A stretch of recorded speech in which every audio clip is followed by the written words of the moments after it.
Welcome back, everyone, to episode 167 of Clash, the greatest sibling rivalry podcast on the internet. And I can say that, and no one can challenge me. They can't. Welcome. I mean, I think we already found out there is another, but they can't challenge me because they'd have to find me first to then challenge me. I don't even know what their logo Good luck. looks like. I think it's a drag queen. Again, Oh yeah, I think you're right. Completely separate realms, but I still think hilarious. you're right. I remember we talked about that. Welcome back, Tiz. How are you? I'm chilling. I'm a little hot right now because I had to switch my fan for my hot light because I don't have a second cord for my fan yet. But aside from that, we chilling. You just want to take that hit to the pocket and let yourself relax a little bit? It's not even that. I just literally forget. Like, I just don't remember until the hot light is on me. I'm like, oh, dang, I don't have a second cord yet. I am on that thermostat like 3 times a day at least. Adjusting it. Should not be sweating control. Right now. Should not be sweating right now. No, it's hot. It's a hot summer. I don't even know if it's summer yet, but it's hot. Hot spring. It's not technically summer yet. No. It's disgusting. It means it's only going to get hotter. Well, we are late this week, but we have good reason to be late. If you had good reason to be late this week, you should tweet at us at srclash_pod, or you can email us at siblingrivalryclash@gmail.com if you prefer a longer format.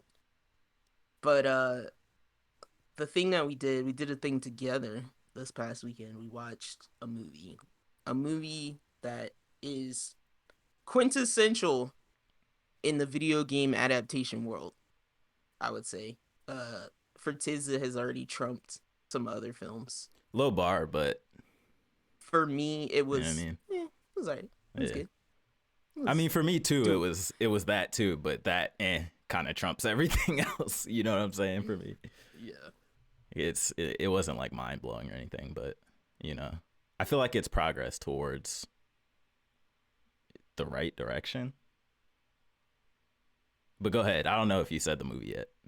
No, I was gonna let you go into your week. Oh, okay. That was my lead-in. So, first up, the first thing, like my sister just said, we watched the Mario Bros. Movie, Super Mario Bros. Movie. It came out to homes, if that's what you would call it, homes. It came from theater to the homes, and so we watched that. And overall, I would say I pretty much got what I was expecting. Like, I don't think there was anything more or less than what I really thought based on the trailers. Yeah. Smattering of applause. Yeah, a little chill clap. I think my main takeaway from this, though, and I mentioned this a little bit to you right after the movie because you asked me like where I ranked it and whatnot. I think my main takeaway is I don't like when they mix CG with like CG characters with live action characters or put CG characters in a live action world. I really don't like that. My Space Jam heart, I think. Space Jam I think I have fine. a weird. I think everything just like stuff like that all reverts back to Space Jam. And so when it's not gross, when it's not like people sliding around and characters sliding around, I think my brain kind of just turns off to that. Yeah, it's weird. I just wanted to say that because I'm like. No, I get you. Space Jam is a good point because Space Jam is one where if you put it on, I'm not mad at it. You know what I'm saying? Like that's one I would give a pass to that rule. But on that same note, it's weird. Like Sonic does that, and I know they fixed the design, but I can't. Whenever I think of Sonic, I still only think of that first design. I know they fixed it, but it's like the intention of what they were trying to do is like forever burned in my memory. But no, with the Mario movie being full animated, it very much just felt more like a Pixar movie or like a who are the ones that make the other animated movies? Is that DreamWorks? Universal? DreamWorks, yeah, Pixar or DreamWorks movie. Which to me feels a lot more like established. Like it doesn't feel like they're trying to, like with most video game movies, to me it feels like they're trying to break ground or like invent something new. But this feels like a Pixar movie where the characters are just Mario characters. You know what I mean? So I'll point out because you're probably less familiar with Illumination because you're not into Minions and you're not into Gru and you're Right. not into what's that Sing, which is the other series that is created by this company. Okay, I didn't So realize they made all those. yeah, they have super smooth animation in those movies. It's just it's just the topics that are the movies they choose to make aren't always under our wheelhouse. Umbrella, yeah, I feel that. But yeah, if at the very least, if the animation is good and smooth, like I can at least stay along for the ride and not be so pulled out of it. Like I can at least watch it all the way through and find enjoyment in that. But in terms of like a Mario movie, it didn't necessarily feel like, I don't know. I don't at this point. I really don't know what I expect from video game movies. Like I don't know if they should make me feel like I'm playing the game, if they should make me feel like I'm living in the game world. Let them get you confused. Okay? What you mean? This is their plan. They're gonna throw so much garbage at you that you're like, I don't even know what I want. I don't know what I want anymore. See, now they're trying to reset you. Don't let them reset you. No, honestly. But yeah, to me, like I said, it just felt like a Pixar movie with Mario. I was gonna say, I'll argue that the greatest video game movie is not a video game. What you say, like Ready Player One or something? No, it's called Hardcore Henry. I've heard of that. It's that first person movie where it's like an action movie, but it's all in first person. I've heard of that. And the guy, because I'm like, it's when I think of a Zelda movie, like the guy in Hardcore Henry doesn't speak. Right. Like they either never let him speak or he can't speak. Right. So I'm like, I kind of think of that when I think of Zelda because I'm like, this can work. You can do this. 100%. I was seeing talk of the Zelda movie, potential Zelda movie online and stuff, and people were like, you can't have a movie where the character doesn't talk. And I'm like, what do you mean? You absolutely can. Like, if you have Link in the movie never talking, all the just like with the newest Zelda games, all the characters around him can talk. Like, just have all the side characters be the exposition and stuff, and just have him do his grunts. Like, I almost feel like that would be more nostalgic than trying to give him a voice that we've never heard before. And that's one thing with the Mario movie is like, yeah, he talks sometimes in the games and in other stuff here and there, but he doesn't talk in like full sentences. And so when Chris Pratt's voice came on, one, it was mad, threw me off. Like I was not expecting it to just be an American. He's from New York. Just a regular American dude. You know what I'm saying? Like no accent, nothing like that. He had a New York accent. It was just very faint. Is that canon? Is Mario actually from Brooklyn? Again, or is he from Italy? I'm going to point out, I think the beginning and end of this movie was very close to the 80s. Is it 1986? Yeah.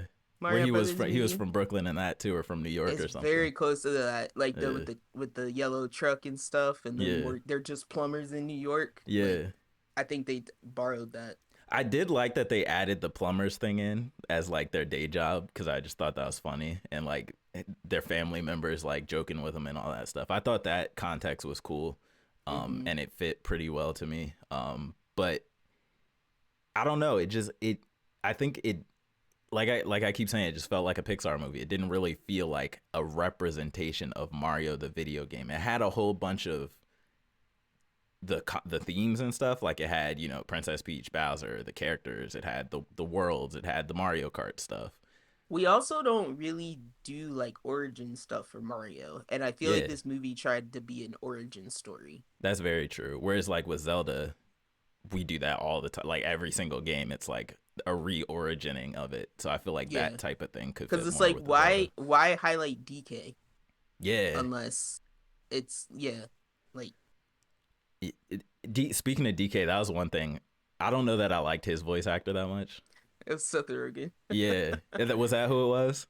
Okay, we had this slightly uncomfortable conversation before, I think, where I was just like, I think I texted you like, is it wrong that I feel like DK should be a black dude? Oh yeah. No, you said, is it racist, didn't you, or something like that? Yeah, and I was like, but that. I feel like I felt like that in my head too, with like a Michael B. Jordan type voice. Yeah, you know, not because he's a monkey, guys. Not because he's I'm a black person, and that's what I said. I'm a black person saying this. Yeah. I just didn't picture him with a white dude's voice. Like even, I want to say like Trying to think. It's because when you think of Like Congo Action drums, Bronson or something. yeah, to me it's like because when you think of Congo drums in tropical environments, I think of black the people. DK rap. Yeah, the I DK think rap. of like just I want to say like a more urban voice. Yeah, 100%. Less of a surfer bro. 100%. But yeah, overall he was cool. It was kind of one thing I noticed was they made him look like a little punk compared to Bowser, whereas I don't know if that's how it should be. You mean they made DK little? Yeah, just he got chumped by Bowser. Like he got tossed around, smacked around. Like, and I get Bowser's supposed to be this big like menacing thing, but I feel like DK in my head has always been kind of on the same level as Bowser. Maybe that's just because I play Smash and they're both heavies. I don't know. Here's something I never clarified either, because I told you I've been watching Tropical Freeze. Yeah. The new Donkey Kong or newer Donkey Kong game. Yeah. And I didn't know that DK's dad is also DK. I didn't know that either. I think DK is technically a DK Jr. Yeah, I was wondering if right. his dad was maybe the Donkey Kong from the old Mario games. And maybe that's the Donkey Kong you're thinking of. That could be, to be honest. And then this Donkey Kong is a younger, different Donkey Kong. And so he's smaller. So I know, I don't know which depiction was in the movie, but I know at Donkey Kong Country, which I don't know where the timeline Tropical Freeze is, but the old Donkey Kong Country games, Diddy Kong was that same Donkey Kong's, was it nephew? Is that what he is? No, or is his little brother? See, in the Tropical Freeze I'm watching, they said they weren't related. Oh, they're not related. They said Cranky Kong is Diddy Kong's dad. They're Who's just the friends. Old one? Or not Cranky Kong. The old one. There's another about, one. Right? There's another younger Kong that is Diddy Kong's dad. Okay. No, yeah, Cranky Kong is the old Kong. Okay, that's there's another Kong that is Diddy Kong's dad, and DK and Diddy Kong are supposed to be friends. Okay. Let me know.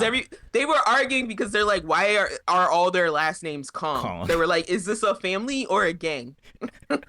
And so that's why they were looking it up, because they were like, Diddy Kong and who's Dixie with the girl Dixie. Yeah. Diddy and Dixie are boyfriend and girlfriend. Not brother and sister. Not all right. I'm sorry, Donkey Kong fans. I'm butchering the Donkey Kong lineage. Like I don't know what I'm talking about. I heard all this in like passerby. No, I believe you. I was just kind of guessing, honestly. But yeah, to keep going from DK, Bowser. I really like Jack Black as Bowser. I thought he did a good like grumbly like dino voice. You know what I'm saying? He did anger very well, and like I like how much of a jerk he was. But I'm like, I get it, but I don't get it. I'm like, I get that he's musical because Jack Black's musical. That part was weird. Yeah, but it pulls you out so hard because you're like, he's not this type. He doesn't sing. Yeah, like I've never heard Bowser just break out in a song, even text song. Like you don't even see that. Yeah, like that's a little too much of the like. Yeah.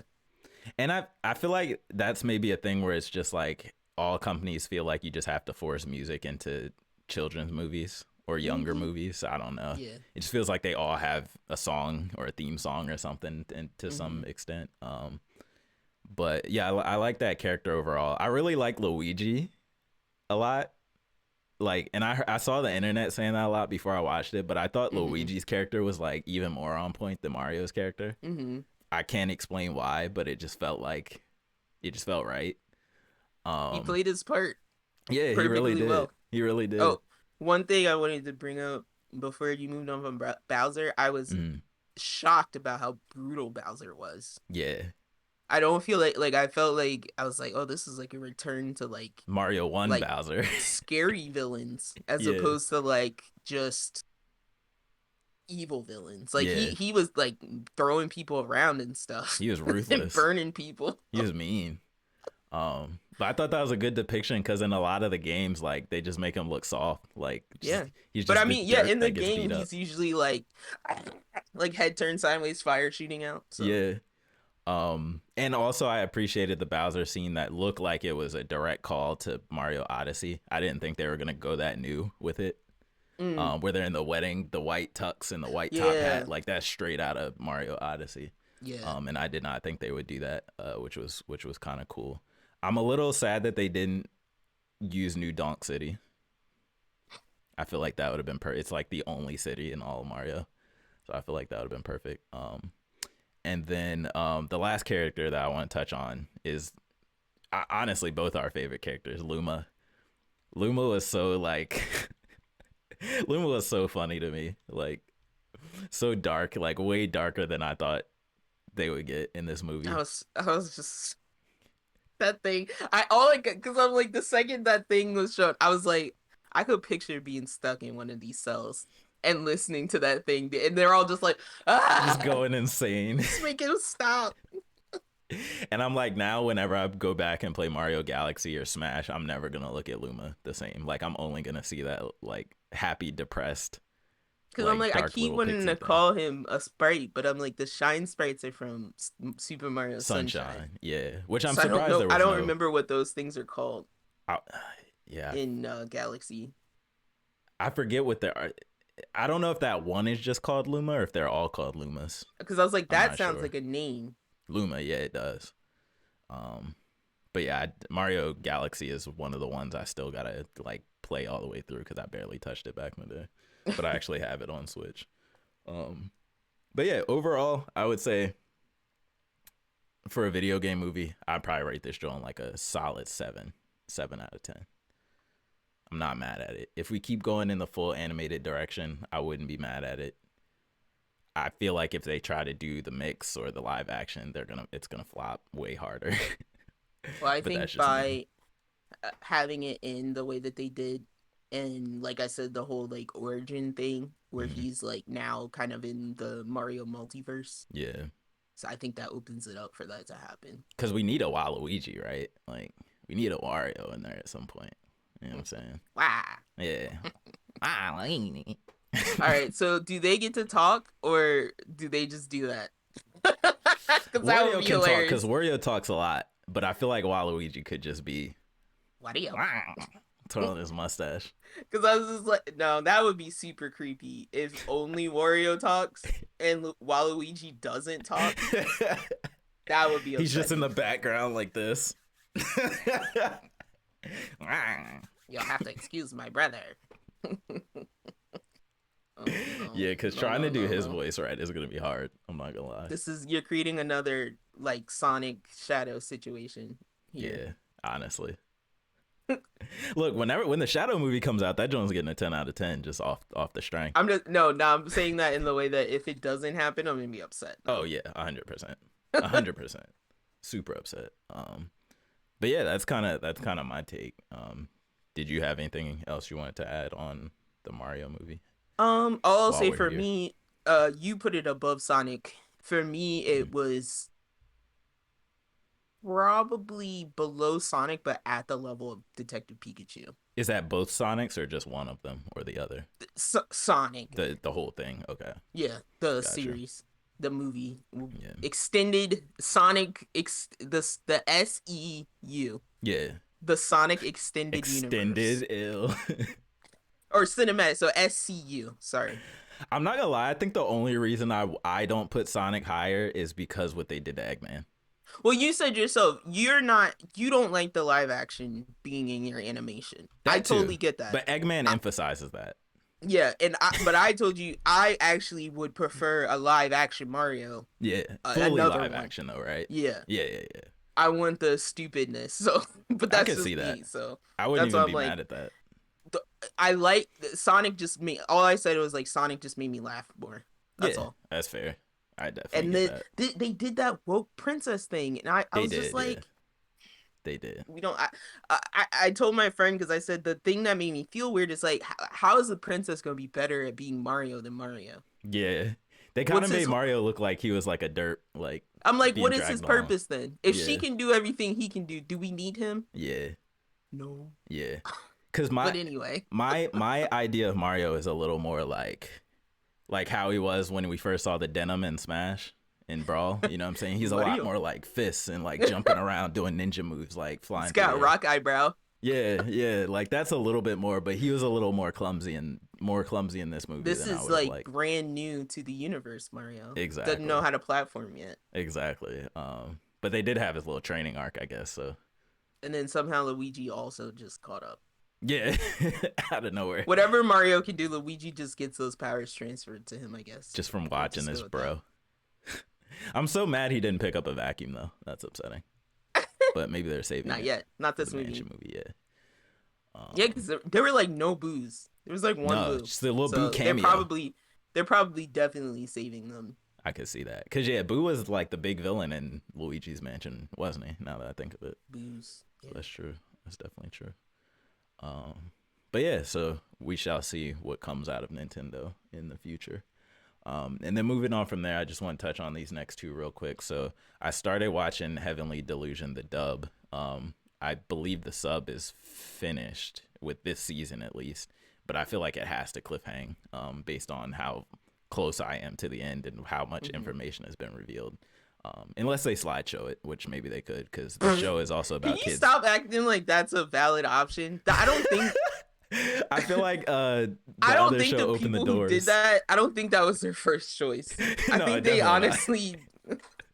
I like how you're just like that could happen. It's like no, that should never happen. They opened the door for it. That's not an option of things that can happen. That's hilarious. But no, where I'm at right now, like I really like the mysteries that are going on. Like I have so much curiosity in seeing how things happen and what answers are revealed. I really like the characters. We can talk about some spoilers later. Yeah, in for the sure. Anime corner, but I just wanted to say that. I really like the characters so far. And just the premise. Like I tend to like post-apocalypse anime, especially when there's monsters. I just think that's always cool with like when you see like those ravaged cities and ruins of cities and towns and stuff, and then there's just this threat of these monsters that come out at night and just like mess stuff up. Like I love that. Yeah. So yeah, I'm really enjoying that. I can't wait for the next episode. So you should definitely be watching From also. I'm gonna start it. So say. I'm getting there. When you say you like that, that's what that is too. I'm getting there. I promise I'm gonna watch it. And then pull your hair out with me when you get to season 2. At least there is a season 2 and you're not just waiting. At least they didn't just leave you hanging. And then yeah, so we'll talk about more of Heavenly Delusion later. And then I also started Ranking of Kings season 2. This season is weird though. There's a season 2, not just a movie. Yes. Okay. Maybe season 2 is the movie. I don't know. Oh, okay, because I'm like I saw there was a movie coming out. They're probably but maybe that's what this is, because maybe that's what'll make this make more sense for me, because maybe season 2 is the real, or the movie is the real like start of whatever's next, because this is all like feels like filler, and I don't know that this is even in the manga at all. So literally it's only 4 episodes that I've seen so far, but all 4 of the episodes are either flashbacks all of them are flashbacks of stuff that happened during season 1.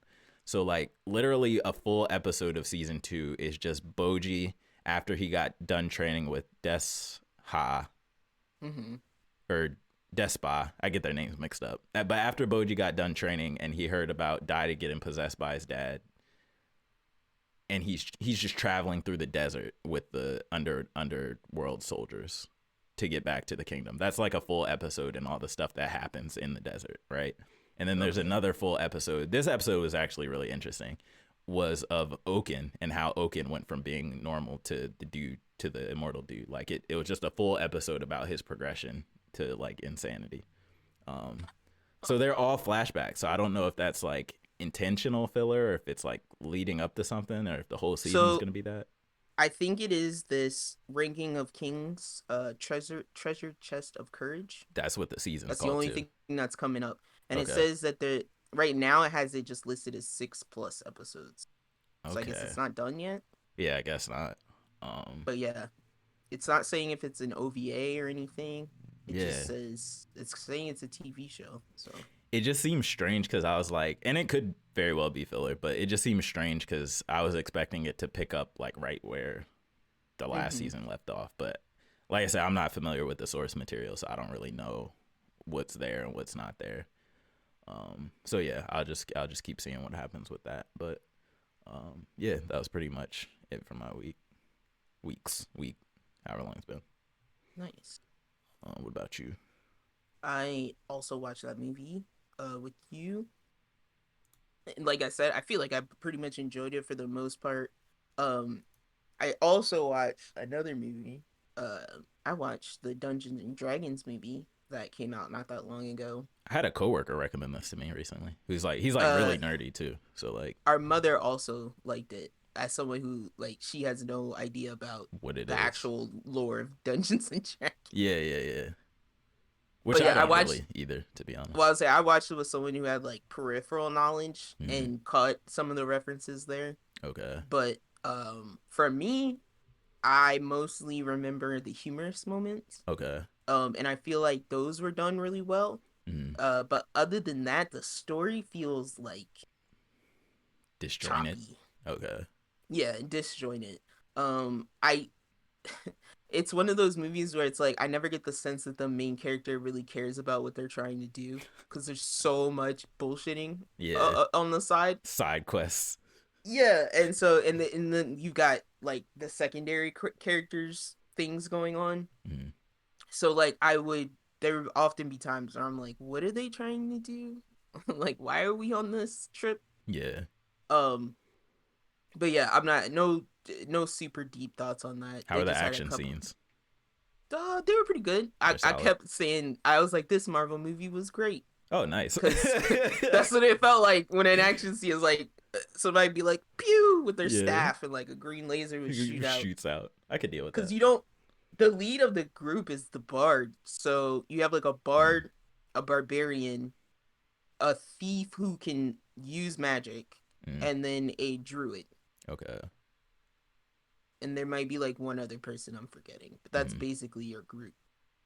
So not too many crazy powers going on.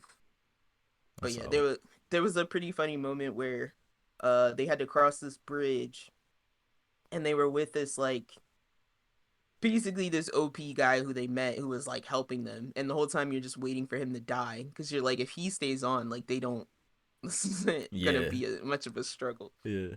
There was But no like he's archer? like no, and I'm sad.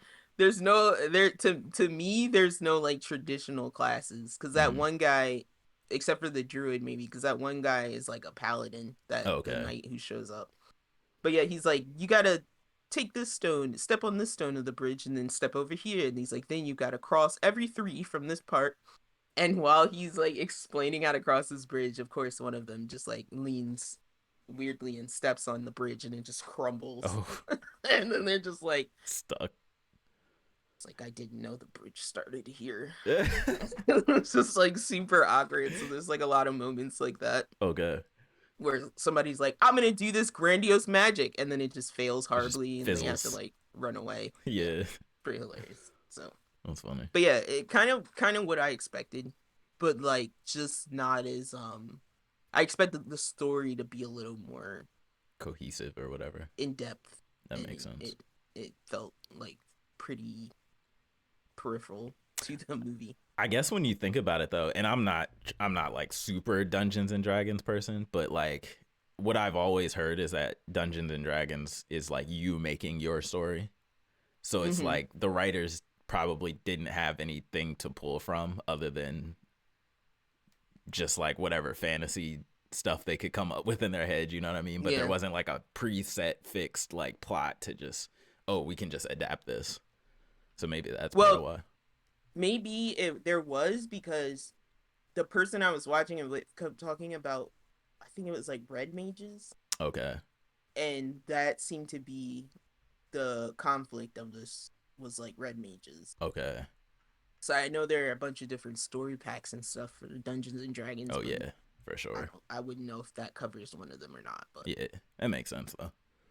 But yeah, I've heard that people who like Dungeons and Dragons are in D&D are fairly happy with it. Mm-hmm. No Nice. complaint. I haven't heard That's not bad. anything terribly bad either. Do we count that as a? I know it's a board. It was a board game first, but do we count that as a video game movie? There's I mad don't Dungeons think and so. Dragons video games. I don't think so. Count that as a board Because game don't movie? you when you say the video game is like a electronic version of the board game, or is it Yeah. straight up a Dungeons and Dragons game? Well, there's so many different ones, right? And so I would just say, well, I don't know actually. Like, cause I know there's digital board games, but there's also like a Dungeons and Dragons MMO. That's just an MMO. You know what I'm saying? And then there's a Dungeons and Dragons, not called Dungeons and Dragons, of course. I'm forgetting the name, but there's like an action adventure game, or there's like a card game. But you know what I'm saying? I guess I'm thinking about it this way: Mario was never a pen and paper game. Right. Right. For sure. 100%. Like, and if a Monopoly movie came out, What do we count Cyberpunk though? movie? Cyberpunk? Would you hold on? Would you say Monopoly is a video game movie? No. Okay, then I wouldn't say Dungeons and Dragons. Cyberpunk? What it was Cyberpunk? Board game. Then it was a board game first, I believe. Then it was a light novel, and then it was a video game. And then it was Witcher, then an anime. Yeah, essentially. I would count that the same as The Witcher. Okay. I would say it's a book. It's a book first. Got you. But if the movie or TV show adaptation takes more from the video game adaptation than the book, then that to me is like a separate category. Also, the video game was what made it popular in the first place. Yeah. Like the board game and the book were like here, right? But then the video game came out and it was like up here, and now the brand is like up here. So it's like, who knows? But I do try to credit the source material, because the middle thing would have never been made without that. If nobody was interested in the source material. That's a fact. 100%. Gosh, I have to remember to bring something up after this. But next thing I did play a couple of new games that are new to me, I haven't touched before. Mm-hmm. A game I've been playing a lot of recently is Writing Down. It was on, I know it's on sale on Steam right now, and it was on sale in the eShop for like $5. But this is a very simple game that has assets very similar to Slay the Spire, and I still haven't been able to verify if it's the same people that made this game. But it's like a very simple kind of do we want to say rogue light? I think it's a roguelite, because you get to keep some things sometimes. I don't think rogue likes exist anymore, really. Like, I think they're just too hardcore. No, because I think there are some games that is like permadeath. There are, of course, but it's like they're rare. You know what I'm saying? It's like majority of the games we've always talked about on here, and all the popular ones are roguelite, right? Like, it's just people just don't make that super punishing games like that anymore, I feel like. Or when they do, they just don't blow up that much because people get frustrated. I'm just being honest. I'm just laughing because I'm like, what if there was only like 3 Bichons left in the world, but like 1,000 poodles? Are we just gonna start calling them poodles because there's only 3 of them? 100%. Don't you think we would? Like, if we can't get the DNA, if we don't have access to the DNA, you're just gonna start looking at all the fluffy dogs and be like, oh, that's a poodle. So you telling me you got 100 white people in a room, and 1 black person. So 101 people in a room, one black person, and that's it. That's the remainder of your human population. So does a black person now white because there's 100 white people? No. Don't get me wrong. I'm not saying there are no roguelikes. I'm just saying they don't like. No, it's very rare that you're gonna come across a roguelike. Now I'm fascinated I'm more fascinated with this new ideology of like erase call the thing a different thing because it's so little it doesn't matter anymore. I mean, that's kind of what happened with American black people, if we're trying to be honest about it. That's not true. There's less of us and we got louder. No, but I mean, like, in terms of like, we don't like, it's like 1 out of all your black friends that are gonna be like, oh yeah, I'm from this part of Africa. Well, that's not. Well, we just know that's not true. We know that's not true. Which part? They're not from that part of Africa. Their ancestors are. Yeah, that's what I mean. Not. Like their heritage. But like most people aren't gonna be like, oh, this is my heritage. No, they're just like, I'm black. As someone who makes the delineation between African American and black. Yeah. I'm gonna have a hard time generalizing like that. But it Because happens though. I do make the distinguish. But it happens though. Am I wrong? No, it totally happens. Yeah, that's all I'm saying. Because I'm trying to think. It's like nobody thinks about caimans, right? They just think about alligators and crocodiles. I don't even know what a caiman is. See, just forget those. I don't even know what that is. They're a totally separate species. I know the pointy nose ones and I know the flat nose ones. Caimans have round noses. See, they should have They should have naturally selected harder. Dorohedoro is a caiman. No way. Yeah, look it up. Is he really? Yeah. That's hilarious. That's why his name's Cayman. All right. Next. Wow. Wow. That's a deep cut. No, just kidding. What? But I'm trying to remember what I was talking about. Oh, roguelite. So writing down. Right. Writing down. I don't really know how to explain this game except think of like I want to say it's like 6x6 or 7x7 grid of cards, and each card is either a trap, a enemy, a potion, a coin, or some armor. Mm-hmm. And they're randomly arranged, and they all have different number values, and you are in the top left corner, and your goal is to make your way to the bottom right corner, and you do that by traveling over those tiles I was just talking about. Mm-hmm. But the thing is, of course, is like you have HP, and you have armor, and you have a status bar. Mm-hmm. That basically shows the effects of the traps if you walk into traps. And as you progress from top left to bottom right, your HP is affected by the enemies. And so obviously to not have your HP go to 0, by the time you get to the next level, you have to collect the armor, the HP, and potion. Mm-hmm. And there are 50 levels. So there are 50 screens of that grid. Randomized grids, yeah. Randomized, and then within those randomizations, there are, I believe there's 5 like worlds, so to speak. Okay. So each grid could be a snowland or a forest. That's or cool. A volcano or a wasteland or a void. And each of those give you different bonuses based on artifacts that you find within them. Okay. Which one, are there any of them when you see it, you're like, dang it? This is about to get way harder. Like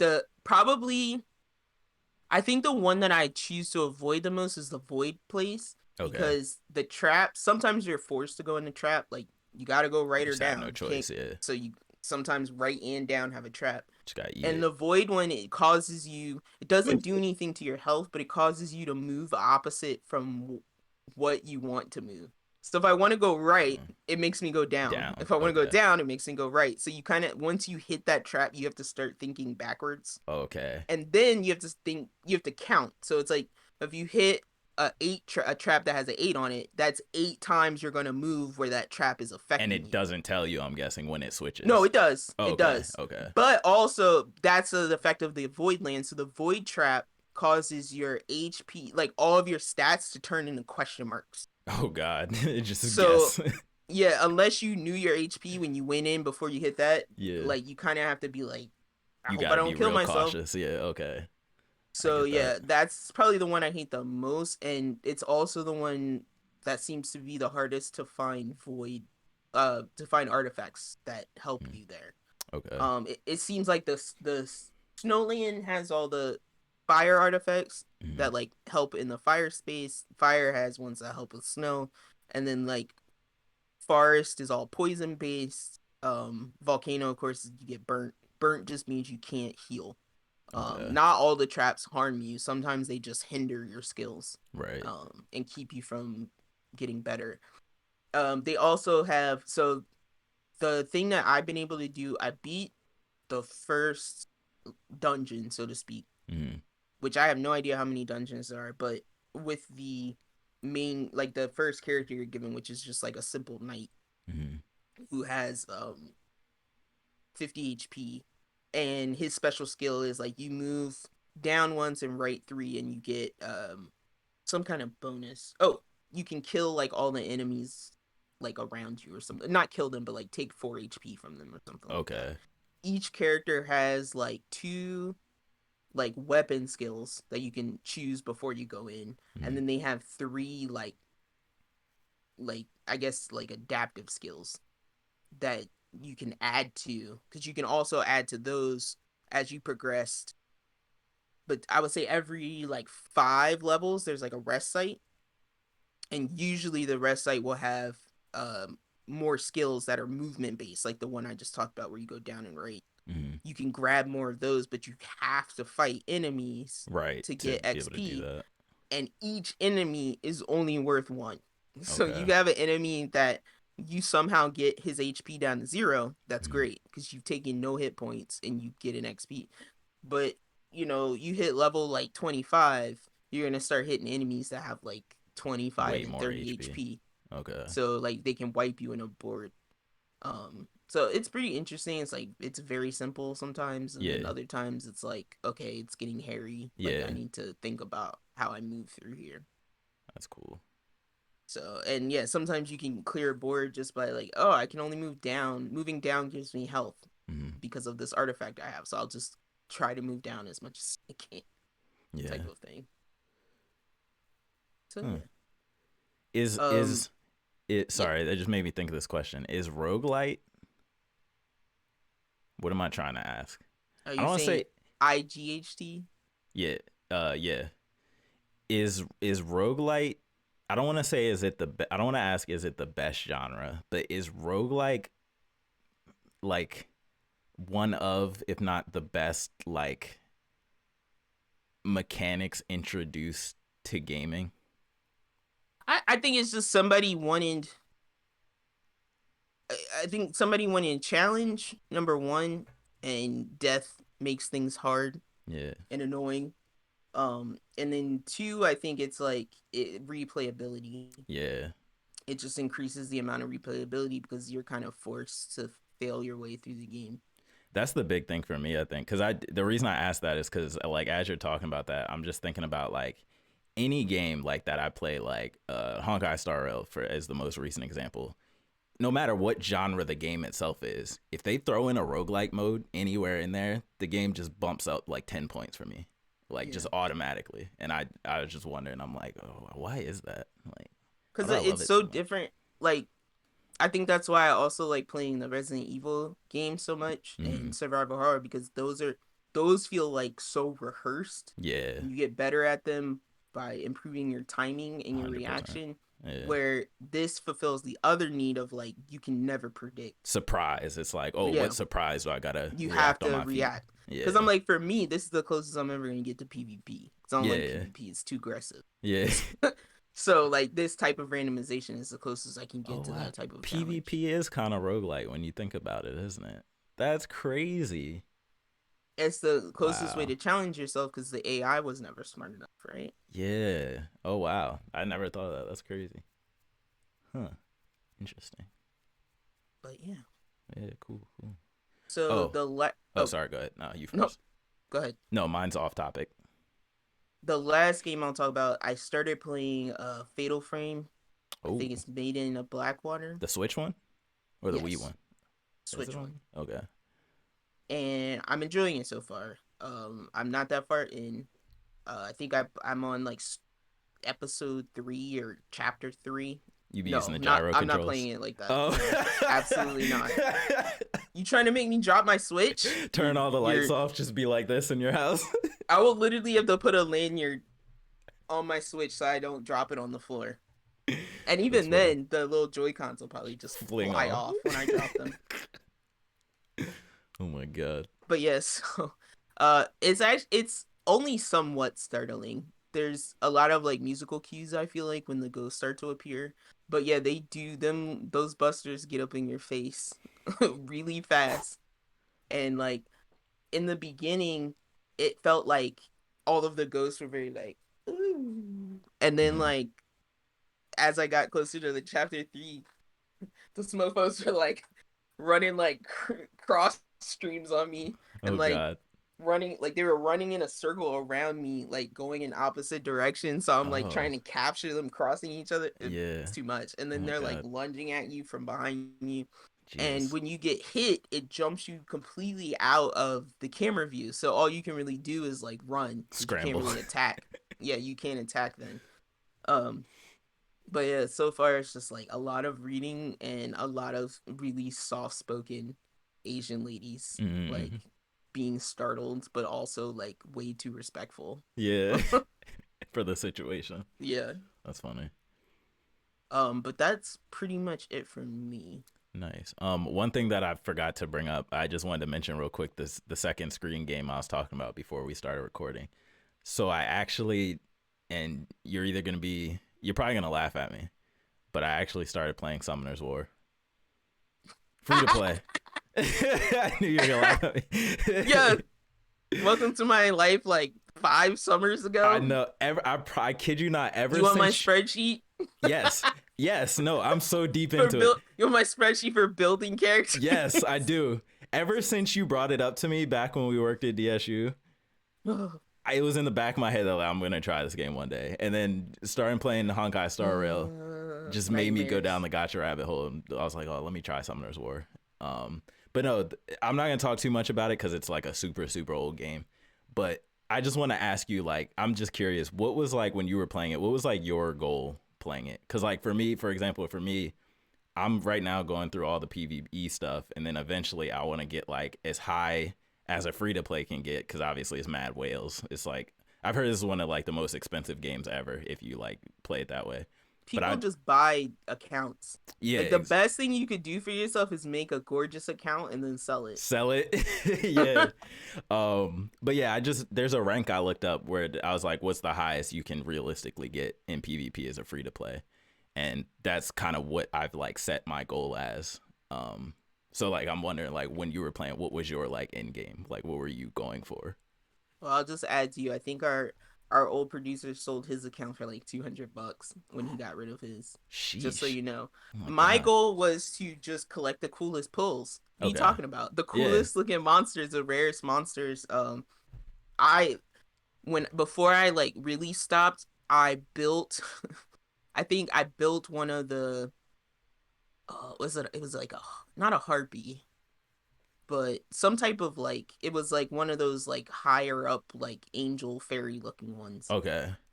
But I did the whole like because you know how you can like merge them to Fuse it. I did the wrong one, and the amount of time it took. Yes. I Oh think my I was God. I think I was trying to get like like the dark Ifrit, and I did something else, and I got the wrong, and I just like I was just like silent rage quit Oh after my that. God. I was like no. done Yeah, forever. because this game is a grind. Like, and I know it's one of the games where I'm like, I even find myself thinking now, I'm like, oh, I should really just quit this game now. Because like anytime I'm not doing something with my hands or my phone, I feel like I have to have it on running auto battles. Like, Yeah, just no, I was like farming. my ex would just have both our phones just like together, Yeah, just farming. like doing both, and I'm just because I would just not do it because I'm Yeah. just like I don't care that much.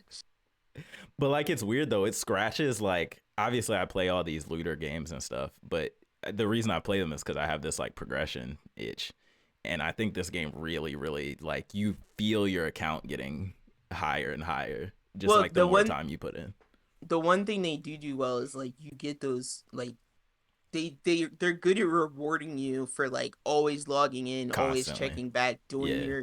doing your dailies. Yeah. They're pretty good at like feeding you for doing that. So Yeah. I And do they're remember that much. unlike a lot of other gacha games, this game is really good about making you be happy about 3 stars. And then when you get a 4 or a 5 star, you're like, No, because it's like yeah, watching that like you're like opening scrolls, and you get that one scroll when it's yes. and You're like, oh yes. oh, what's it gonna be?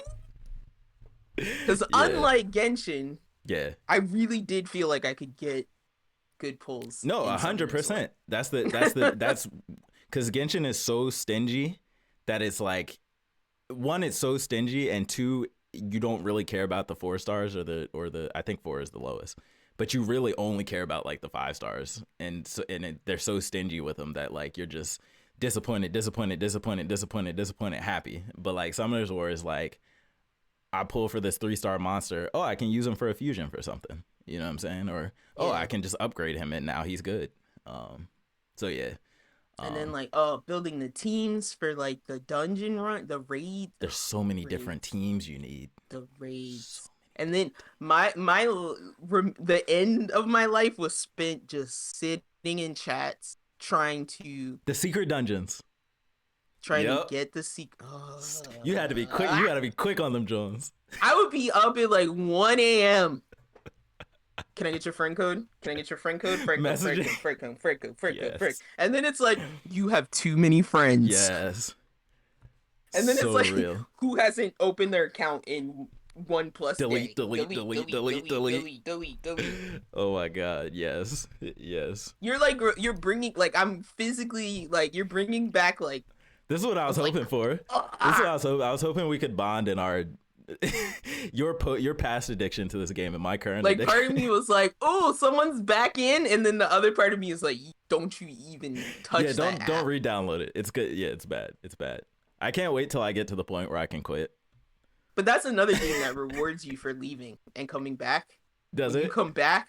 It's like shower. Yeah, they're like, you want gems?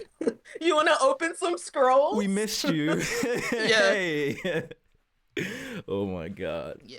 So they reward you for leaving and coming back too. But am I wrong that that's like the perfect game to like still watch an anime and focus solely on the anime? Yeah, but it definitely doesn't make you feel like you're playing a game. No. It's a resource management simulator. You're a sports manager at that point. Yeah. It's absolutely a resource management simulator. But like I've kind of like come to terms with that. Like so is Star Rail, so is Genshin, honestly. You're watching your team train. Yeah. Essentially. Yeah, like it feels like when I'm playing Pokemon and I'm breeding up teams, but without all the running in circles. When you start beating levels that you hadn't beat before, it feels good. It does. Feels good. It really does. You're like, oh, my team can win now. Yeah. So maybe I'll come back and talk about that again when I eventually quit. Please don't. Who knows when that'll be. Oh my God. I'm thinking about like, oh, you have to balance this team out. And then I'm like there were so many times when I'm like, they're just fucking little pixelated monsters. And I'm like, all I'm worried about is numbers and stats and like this isn't fun. Like this isn't a game anymore. They just straight up mess with your brain chemistry. That's what they do. They just grab little neurons in your brain and pick at them. Yeah. It's nasty. But yeah. Well, I forgot the thing that I wanted to talk about. Oh, my bad. But since we're about to go into Anime Corner, right? Mm-hmm. And since you just shared something with me that I made you do. Yeah. I'll let you know. I started watching Steins Gate again. Woo!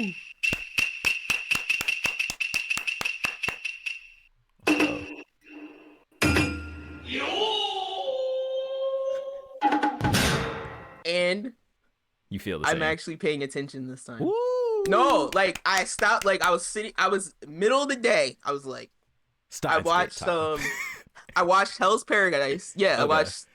I watched Hell's Paradise and I caught up on Demon Slayer. Yeah. And then I was like, I still want to watch anime. Yeah.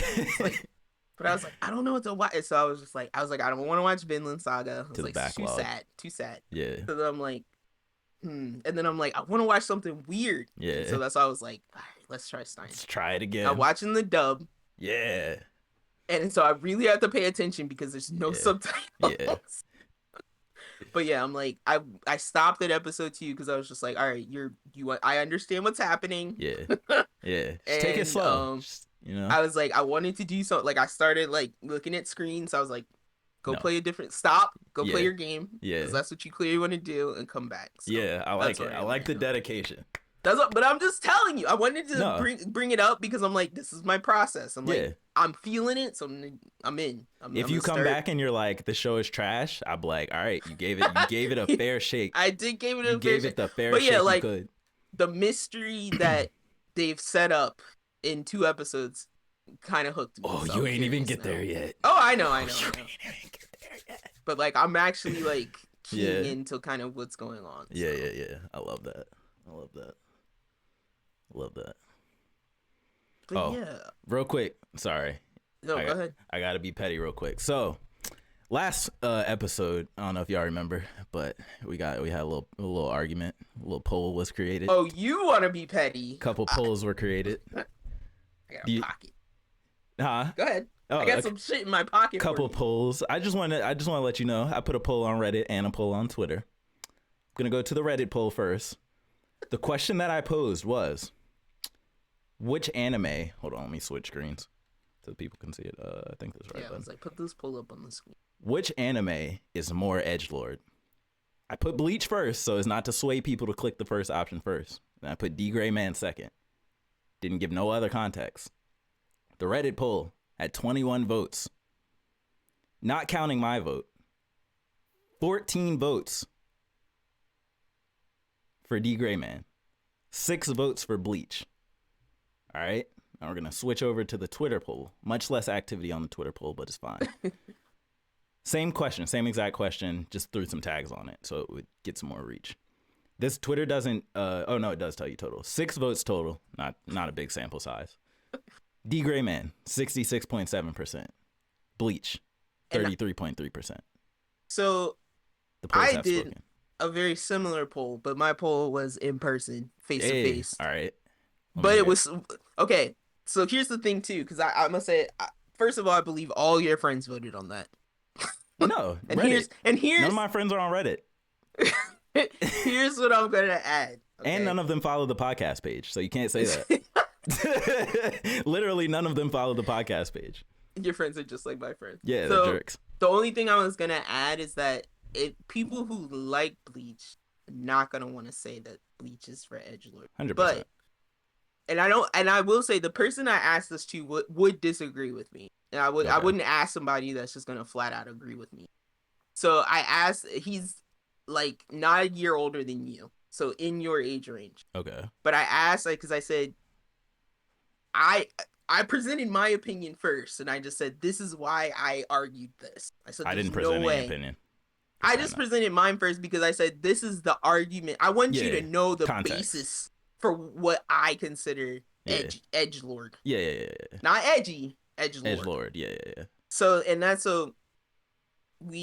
he said that he considered Bleach more edgy because, like, same reason as me. It was literally like these people are walking around, they've got swagger, but they're dealing with like life and death situations. And so it's like these people are literally like Grim Reapers, but it's like they're coming in with like rock guitar shit playing behind them to like do the job. You know what I'm saying? So that's why I was like, that's my argument. Okay. And I said there's nothing like about the D Gray Man. 100%. Like, I'm with you. D Gray Man is very gothic and like stoic, and then on top of that is like all the shonen like episodic, like catchphrase, power BS. Growth, all that. They just kind of like layer that on top of like this very gothic aesthetic. And so that's why I was like, I feel like the people who are calling this edgelord are being swayed by the gothic aesthetic, when the show doesn't really even play into that at all. It's just this is what we look like, but we're like holy religious folk or whatever. So that was only that when we calmed down. No, but I'm like, I see, like, and that's why I said I think I see why you would say that, but I just disagree for that reason. That's fair. Chia. I just had to report. I was like, do we have to abandon Twitter because of Elon Musk? No. Why? Okay, just checking. I'm just saying, is it dying? Should we get off this ship before it sinks? You know? Well, it very much might be dying, but I don't know who's gonna replace. I'm certainly not getting on Facebook. I'll die before I get on Facebook again. I mean, I'll make a home in the dead whale's corpse at the bottom of the ocean, but I don't know if you want to do that. Twitter's fine. I mean, if we're being honest, all of these sites are mad degenerate. Like, Reddit is degenerate, Twitter's degenerate, Instagram is super degenerate. So it's like, it's just a degen off. You know what I'm saying? Like, who's the most degenerate? Like, who knows? So it's like, whatever. I'm here until the ship sinks. If it goes down, I'll hop on another ship. Another anime-based question. Did you watch Oshi no Ko yet? Not yet. I gotta wait for the dub. I'm sorry. I can't watch an hour and a half of subtitle. I can't do it. I'll kill myself. Sorry. YouTube, I didn't mean that. I'll self-delete. That's what I meant. I'm laughing also because I'm like, I had to watch a like 5-hour long video where the word abuse was bleeped out. And I was like, is abuse a curse word? No, it's YouTube. You're talking about on YouTube, right? Yes. Just demonetization. That's all they're worried about. Yeah. Certain words you can't say or they're like insta flagged. Okay. Like self-deletion. But yeah, I saw, because the only reason I asked is I saw a video where people were reacting to the 3rd episode of Oshinoko, and I was like, I don't know if I can make it that far. I'll try, but I don't know what I'm gonna be surprised by. Yeah. So. Okay. That was all. That's fair. Where do you want to start here? I would say you want to start at Hell's Paradise. Sure. Are you caught up? Mm-hmm. Okay, so. To the coolest thing ever? Yes. The big thing I think now is Tan. Oh, sorry. Can I say something first? Yeah. So you were kind of sweating me a little bit last time we talked about this. Like, for me saying that, like, I don't know if I like where this show is going. And I want to say... You're saying it's mid. No. I want to say now, I like this course correction. Nice. This is what I want. Okay. So that's why, like, all I want to say is, like, last week's episode fixed it for me. Yeah. I'm like, shut up. That's fair. That's fair. But yeah, so I think the thing you're talking about is the reveal of Tan. Is that what it's called? Tan? Or the reveal of the Tensen? Yeah, the Tensen. So we now know that the elixir of life is real. We still don't know what it looks like. But we know there's a bunch of weird immortal plant gods running around on the island. And they murder anybody that comes to the island. And that's why nobody ever gets to leave. Also, I don't remember. Oh, sorry, go ahead. And we learned the reason they do that is because they feed people to that flower pit. And that's where the juice comes from. They're harvesting souls or whatever. The juice that makes them immortal comes from human lives. And because we saw a pit full of the people, flowers all over them, like the one guy that made it back. It's essentially from one of my favorite anime, Full Metal Alchemist Brotherhood, the Philosopher's Stones. How are the Philosopher's Stones made? True. A bunch of human souls, so that when one of the people who had the Philosopher's Stones died, it basically just used one of the human souls to replace their own. So I think that's kind of like similar to what's happening here, except it's not a stone, it's just a pit, and we don't know yet, I think, how they actually go transfer the humans to the immortality. Right. We don't. Well, because again, they keep bringing up. They're like, okay, so we're not looking for a tangerine. It's like they don't know what the elixir of life looks like. Exactly. Yeah. Or what form it takes. And so it could be something weird, like maybe they dive into the pit and just bathe in the blood or something weird. Like, who knows? You know what I mean? Like, I think it's interesting to note that, like, I can't think of a form of immortality in a fictional media that doesn't consume massive amounts of life. Yeah. Equivalent even exchange. Vampires. You know what I'm saying? Yeah. Even vampires. Yeah. It seems like a fair trade, though. You know what I mean? So immortality is just powered by an endless chain of regular lifetimes. So it's really not endless. It's just the second you run out of human lives, like, you run out of immortality, essentially. I guess. So I'm not mad at that. It's That's the way they're gonna make me believe. Yeah. It's like coal or like fossil fuels. You know what I'm saying? Got to get energy efficient on this island.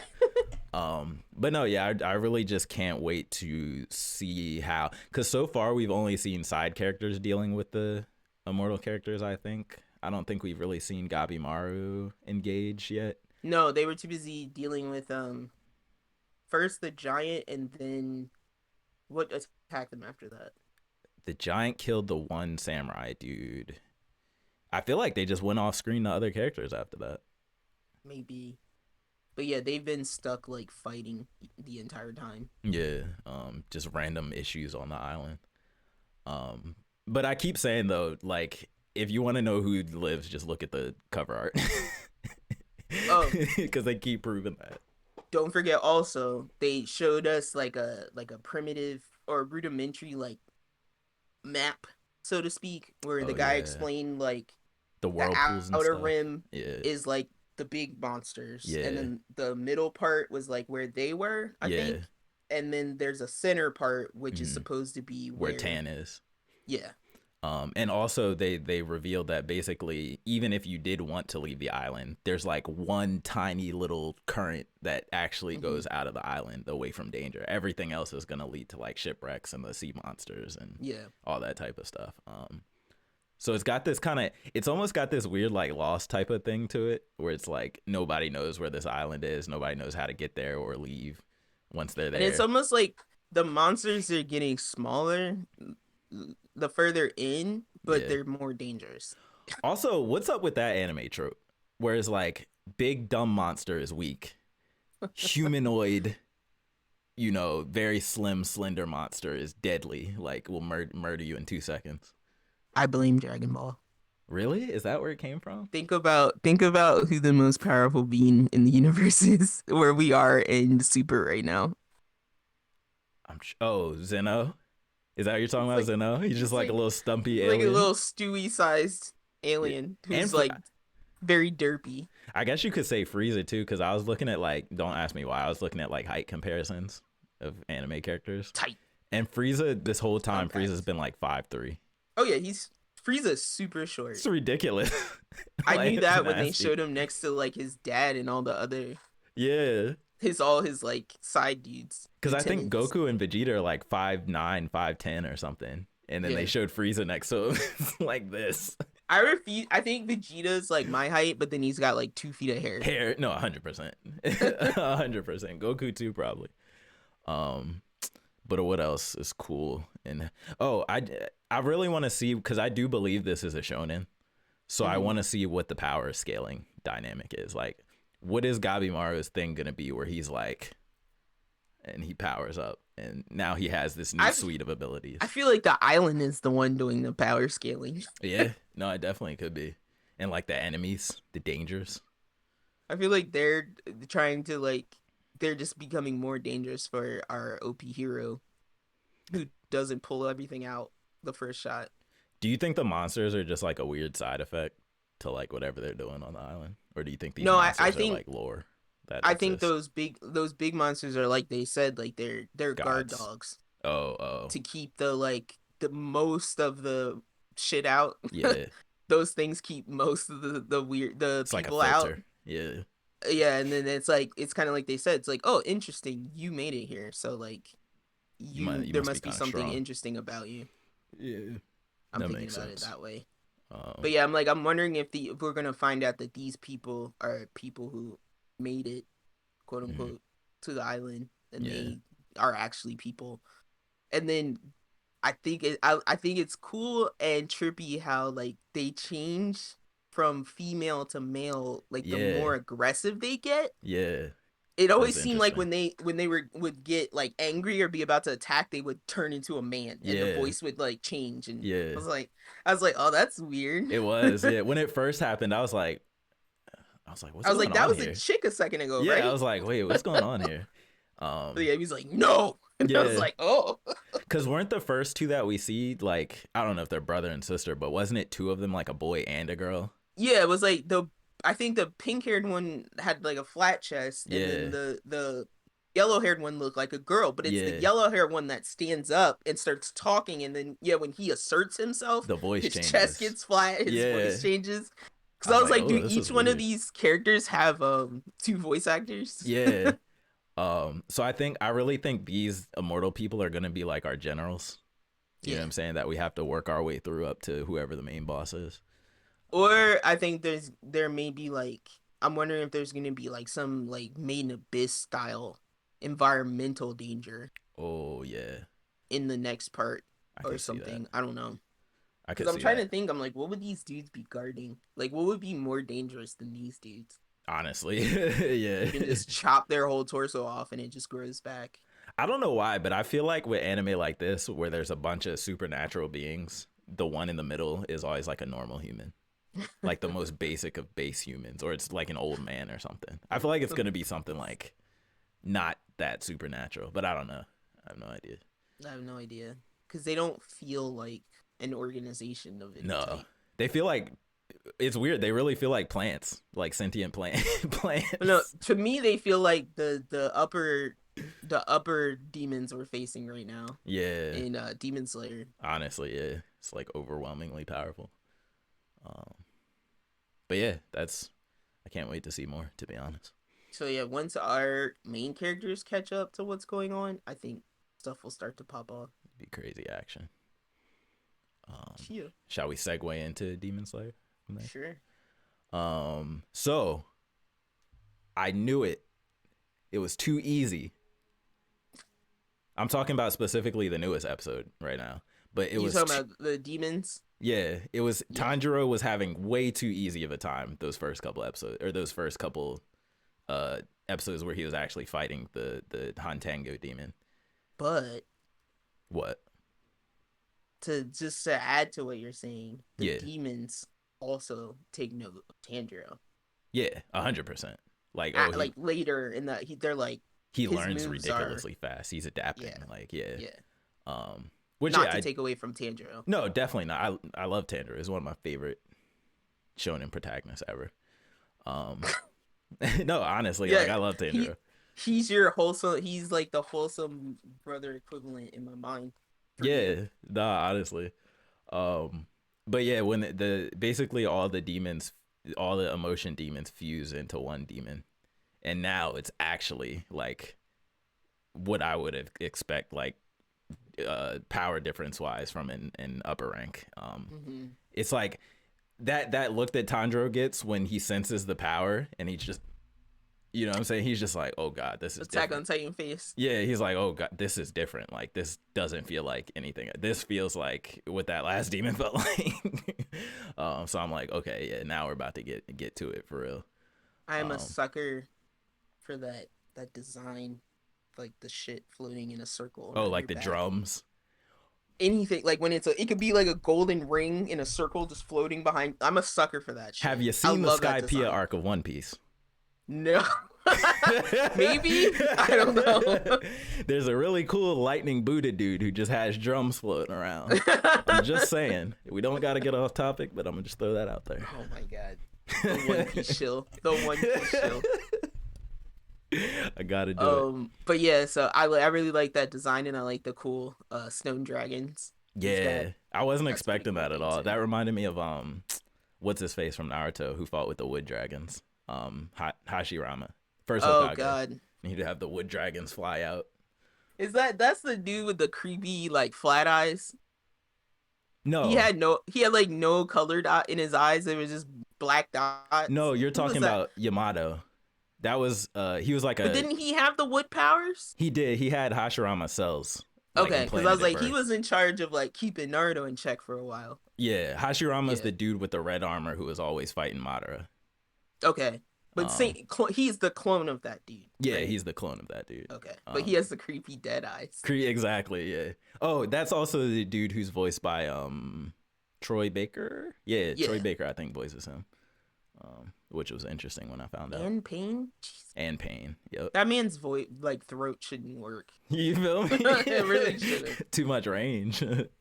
But it's not, though. It's just his voice all the time. It is, yeah. That's how we always know it's him. Well, no, now I can't unhear it. But, like, up until I figured out, I had no idea. But, like, now that I know, I'm like, oh, I can never unhear that now. Like, that's just always Troy Baker now. But then what else happened this episode? Oh, the jar dude. It's just being very demony. Well, I was gonna say, can that one kid? I'm never gonna remember his name, but did he get something? any flatter? It's like, oh, I guess I'm gonna die now. With the needles just sticking out of his face. He's like, this is where it ends.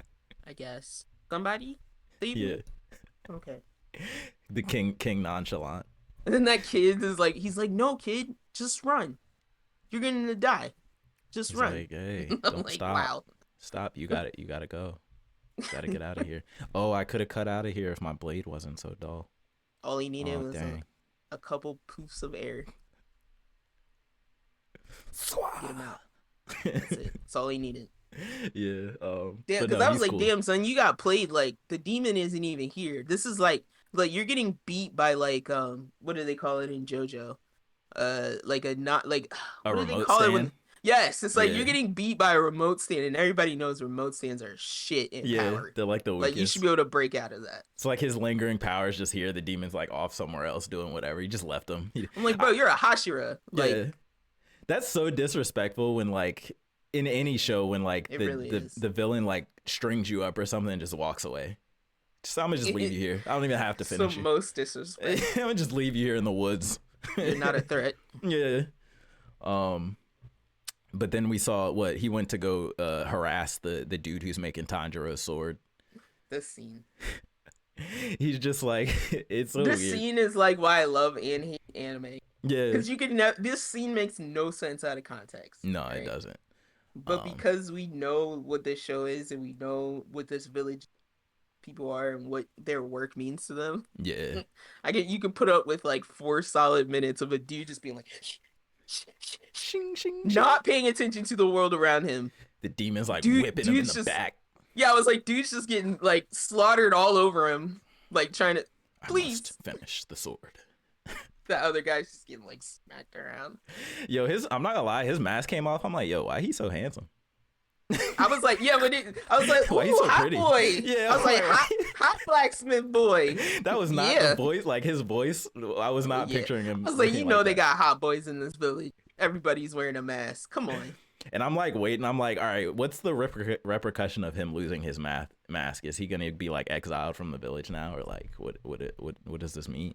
Because like they all wear masks. I'm like, what does this mean? Like, yeah. But yeah, the demon does a goofy demon shit and then becomes obsessed with breaking the concentration.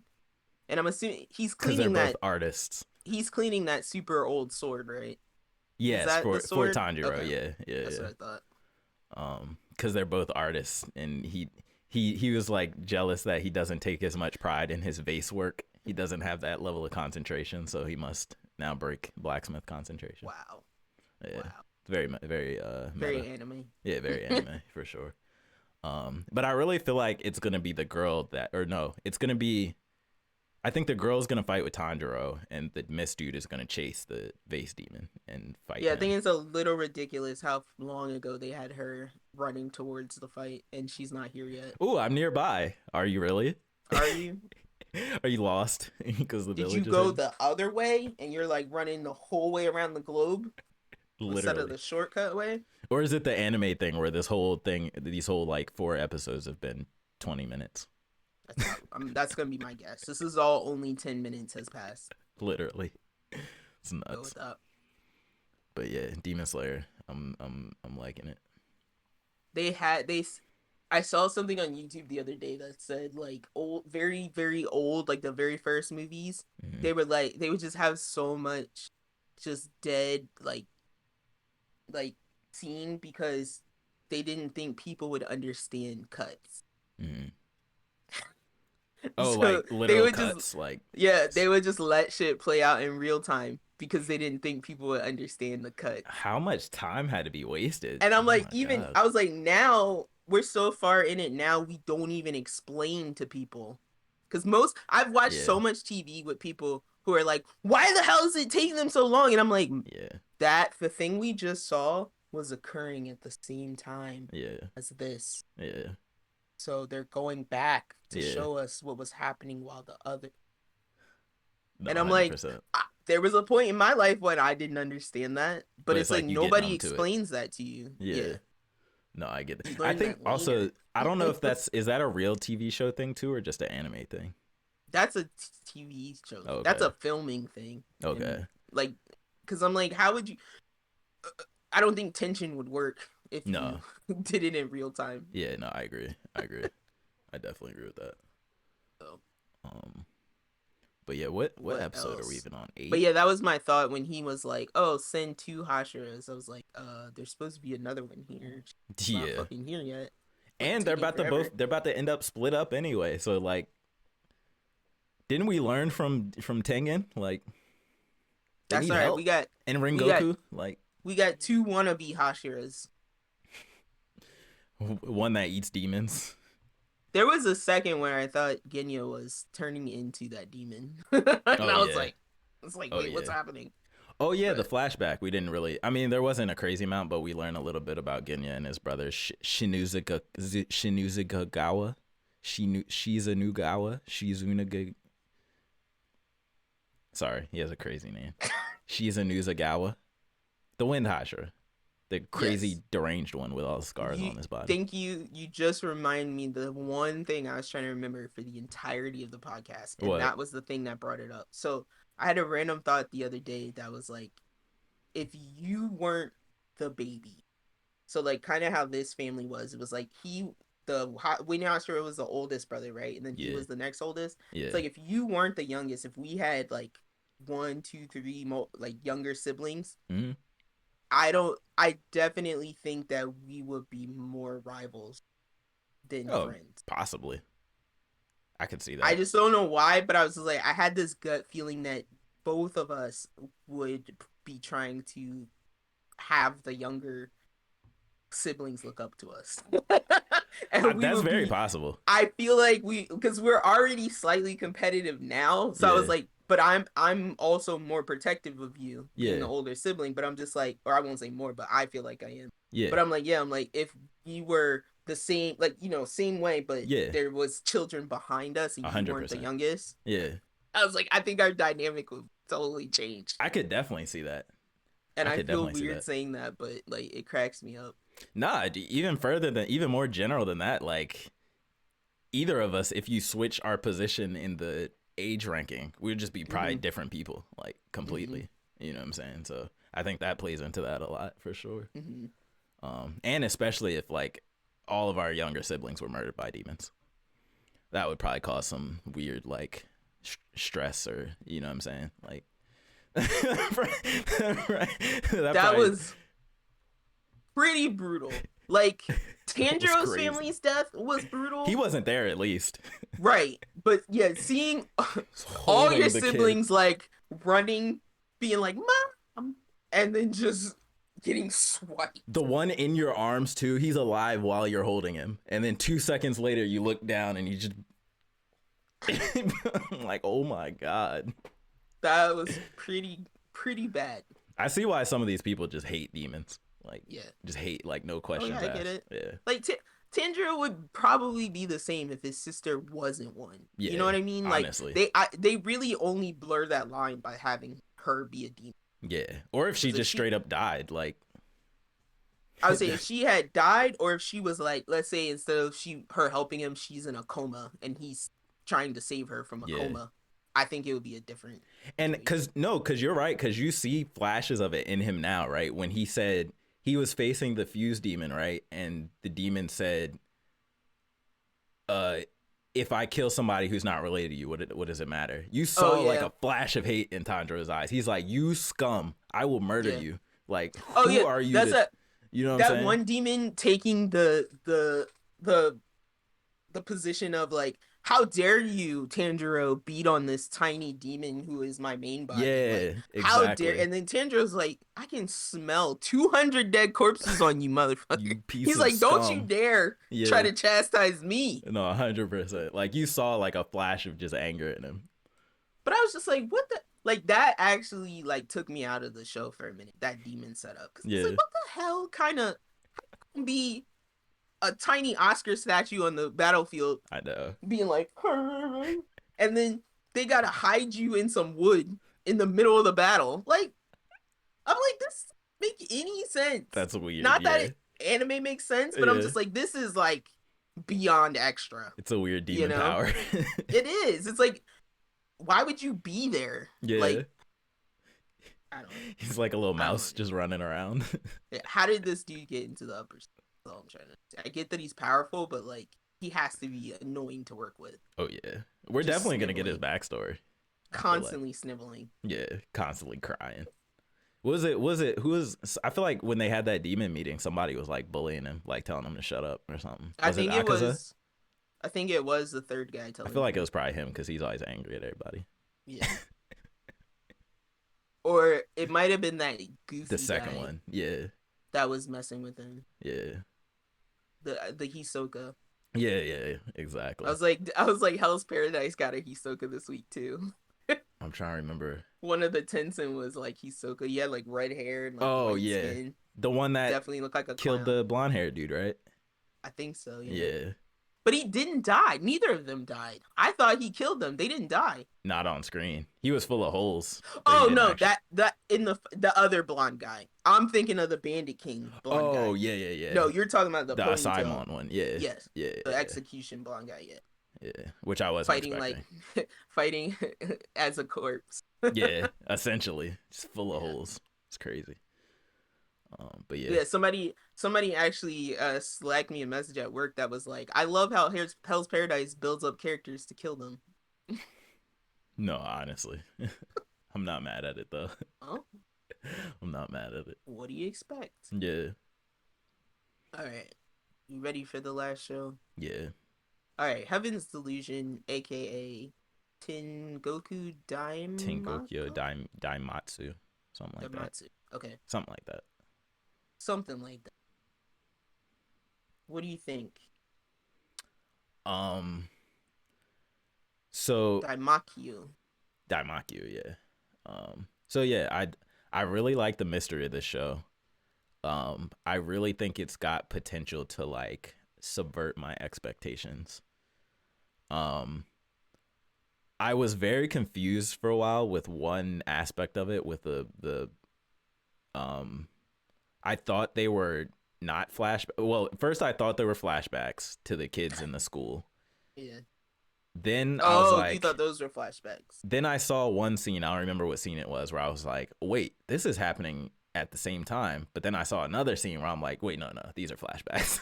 So like, I think right now where I'm at is that they are flashbacks, but that's all I really understand. I don't know.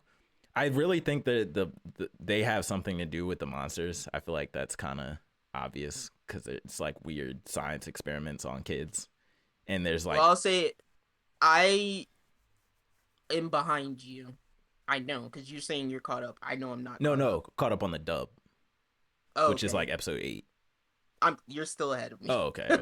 Sorry, I'm not. I'm on like episode 5 or 6, maybe. Okay. Not that far behind, but we haven't really talked about it. Yeah. At all. Yeah. Because I didn't want to like spoil stuff for you. Yeah. So, do you want to like kind of talk about it up to that point? Yeah. Before we get into it. And I should just say there's only been one other spoiler besides the twist that we both know. Yeah. Which I'm not gonna say obviously, but you'll get well, there. I was it's gonna on say episode 8. If we were wanting to be in spoilers, Anime Zone is usually. Yeah, no, I mean spoilers for the part that you haven't seen, which is episode 8.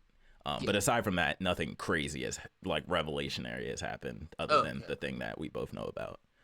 Okay. So yeah. Sorry, I'm just trying to organize my thoughts. No, I was gonna say basically I was just gonna rewind and say we kind of started out with 2 stories. Yeah. You have the story of Maru and Hiriko. No, Hiriko is the monsters. I think it's Kiriko. Kiriko. Yeah, because I know she calls it the Kiru. She calls the gun like Kiru something, and she names it after herself. Yeah. But yeah, you have Maru and Kiriko. Yeah. Where Kiriko is a girl who is supposed to be bodyguarding Maru and taking him to heaven. Yeah. Very vague. We don't know what that is. Yeah. She says she met some lady who is paying her to bodyguard him where he needs to go. And she was also just working as a bodyguard for money. Like that was she said she did like freelance jobs. Yeah. And then the other story that they begin is like a bunch of like I would say like elementary to middle school age kids in like a facility. Yeah. Like a Dusk Till Dawn very much facility. like Promised Neverland. Yeah. They live there. And yeah, it's like it's some mix between like a school and a laboratory research type of situation. And they're completely ignorant. Like, yeah, they're anything. Well, I was gonna say one of the main characters is like receives a message that's like, do you want to see the outside of outside? Something like that. And so I guess these kids are told that there's nothing outside of the walls of Yeah. this institution. And I guess this main character kind of gets curious and starts floating that question around, and you kind of get the idea that these kids are pretty naive and they all kind of just do what they're told, and they're just kind of forced to live in this like adapted green space. Yeah. And this story is like totally separate from the other one that's happening, at least up until where Yeah. outside of like I think you see the monster in both parts. I was gonna bring that up. Watching it a second time, episode 1 or 2, you literally see the kid drawing one of the monsters that Mar what's his name? Yeah, Maru and Kiriko fight in like episode 4 or 5, and I missed that completely the first time. Because you're talking about the one they call the man eater. It was the fish one specifically with the arms. Oh, okay. I'm the man eater one you see in 2 places. That's the thing I think you the bird see one in you're both talking stories. About. Yes, the Yeah. first one they fight. Yeah.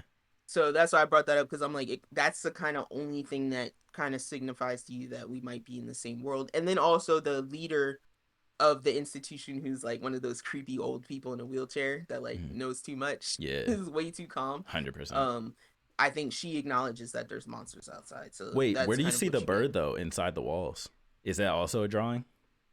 No, maybe you don't see it inside the walls. I think no, they're outside talking about, like, the girl goes, "Is there an outside?" And the lady goes, "Yeah." And then the camera kind of pans to the sky. Oh, and it's like storming, and the birds see the like silhouette of it. Yeah. I remember that. That's all it was. I remember that.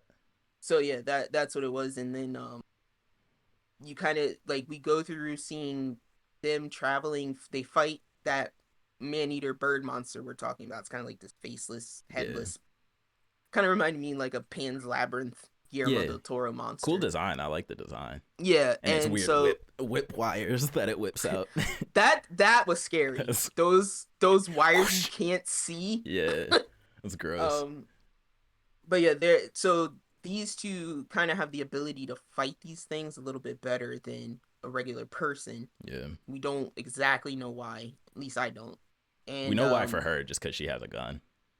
Well, yeah, she has like a battery. We don't know why gun. he has his ability. That only works sometimes. You Yeah. don't know where she got it from either. It's like faulty. But yeah, so the first lady they meet is actually the mother of the man-eater. Yes. So I think we're made to assume that the monster, it became a monster from a person. Yeah. And is she? I couldn't like. I'm assuming she's trying to keep other people from killing it, but I'm assuming she's trying to take ownership and kill it, but she can't because she knows it's her son. Well, I thought based on Maru's comment at the end, I think she really was feeding people to it. They did say that too. Yeah, so I don't think she was. I think when she walked out with the shotgun, she was just trying to like, I don't know, calm him down or fend him off. I really don't think she was trying to like kill him. Because initially she told them like, watch out, like that's a man-eater, it's dangerous. She locked him inside and all that. Yeah, and then she went out with the shotgun. Yeah. But my thing to say is like, she's not really evil, but she's not doing a good thing right now. Right, yeah. Is all 100%. I'm trying to say.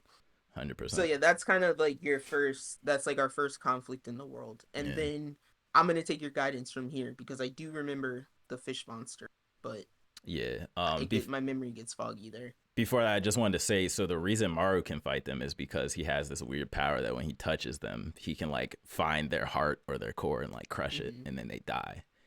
And then sorry, say what you just said again. Oh, I was just saying the next encounter they have is with the fish monsters. Yeah, so what I didn't notice before was the dude, the one older kid, who like is kind of like, I don't know, he just looks like Big Bro to all the other kids. Yeah. He was weirdly in like episode 1 drawing that same fish monster, and when one of the kids asked him about it, he was like, "Oh no, I just made this up." So I thought that was kind of weird. Like, I don't know why he would have the idea to draw that, and then we literally see it like a couple episodes later.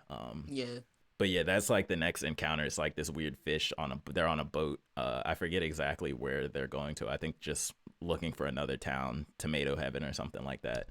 Another town that could potentially be a lead on the heaven that they're looking for. And I want to throw in, this show it's a little hard to track sometimes because it's a beautiful show. Yeah, really well made, and they do that thing of like higher quality shows where they really fill the background and stuff. So it's like if they're in a busy place, the background It's sounds people busy. walking around and there's Yeah, sounds it's and like, and the characters are a little bit frenetic too. So it's like they could be having a conversation about something stupid and then immediately swap into like, oh my god, there's the thing, we gotta go, blah blah blah. yeah. So I'm like, it can be a little bit fast paced at times and hard to keep track of like what they were talking about and what's happening. Yeah. Because it also doesn't explain a whole lot to you. Like at first, it'll Yeah. show you stuff and then like come back to that later and Yeah, explain 100%. it. So there's a lot of things that I feel like I see and I'm like, no idea what that is. they might tell me about that later. Yeah. Which I like. I'm not complaining. Some shows do that in a way where it's like, all right, you're bringing up so many questions and not answering them. I'm just annoyed. But this show, it does it in a way where it like breadcrumb hooks you, where it's like, okay, I have to see where they're going with this. And it's like it's a reveal in the world building. Like, each episode. Yeah, and I think the characters are strong enough. Like the main characters are strong enough together in their interaction that it kind of, you're not constantly thinking about, oh, what are the mysteries? Like they can be on screen doing something and you can kind of just focus on them and what they're doing in the moment or what they're fighting in the moment, which I think is good. Like one episode, they literally just fight a bear. Like it's literally just a bear. And it's like, it's pretty engaging.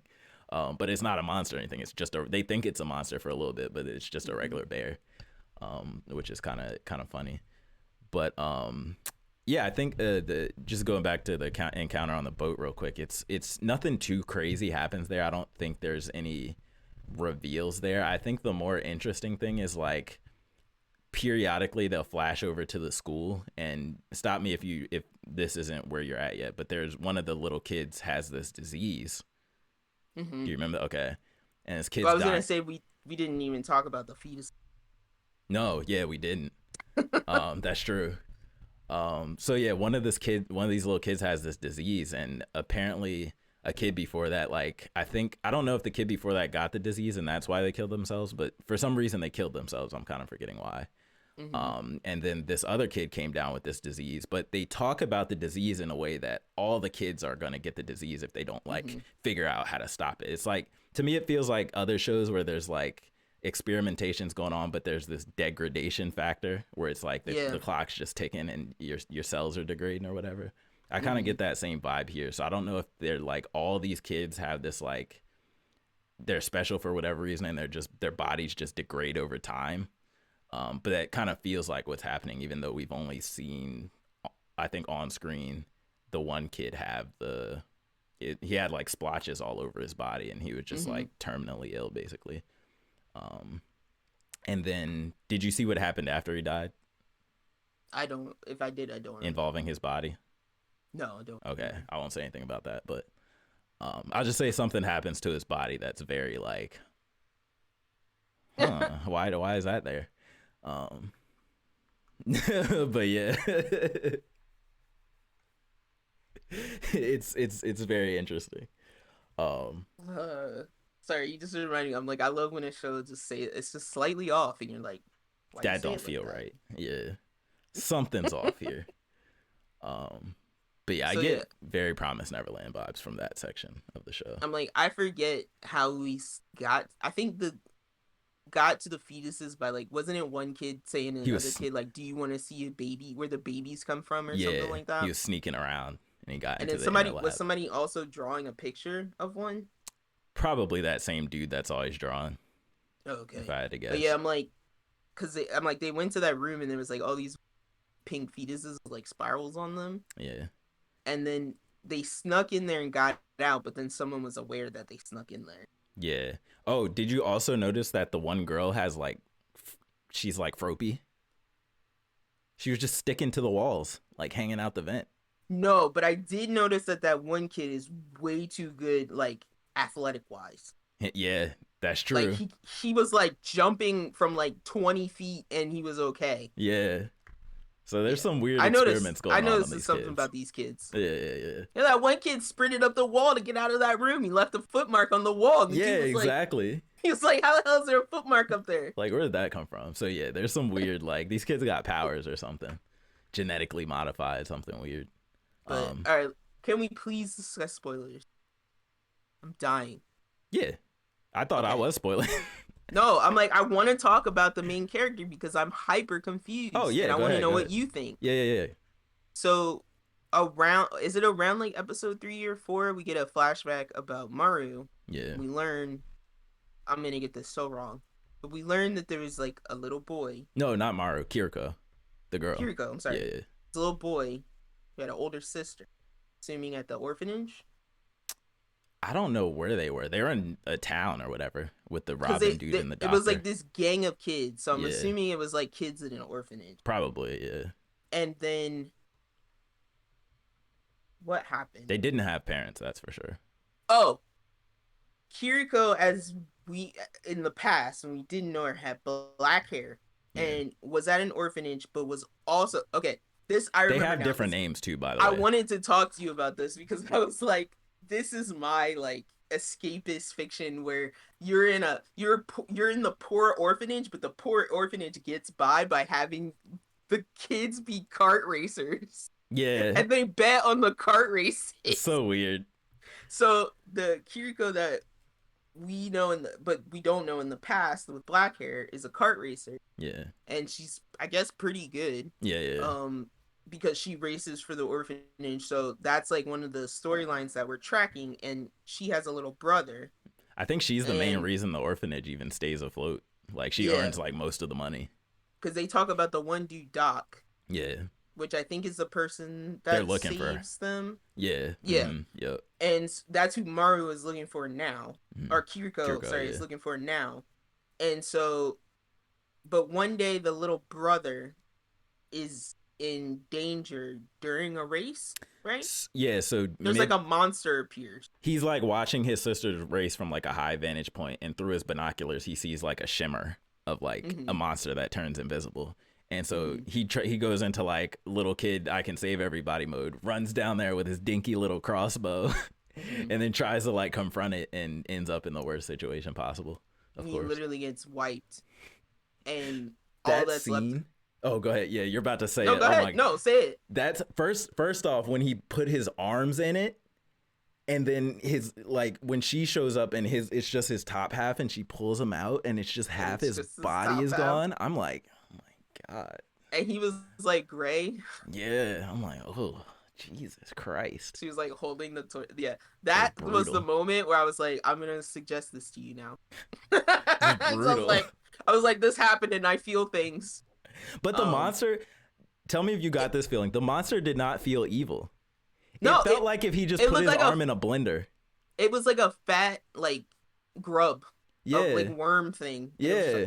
But it didn't feel like malicious or like it was trying to hunt humans. It just feels like, oh, I see a giant blender over here. Let me stick my arm in it. That's what it felt like. Like it just felt like an inanimate part of the world that just happens to eat people.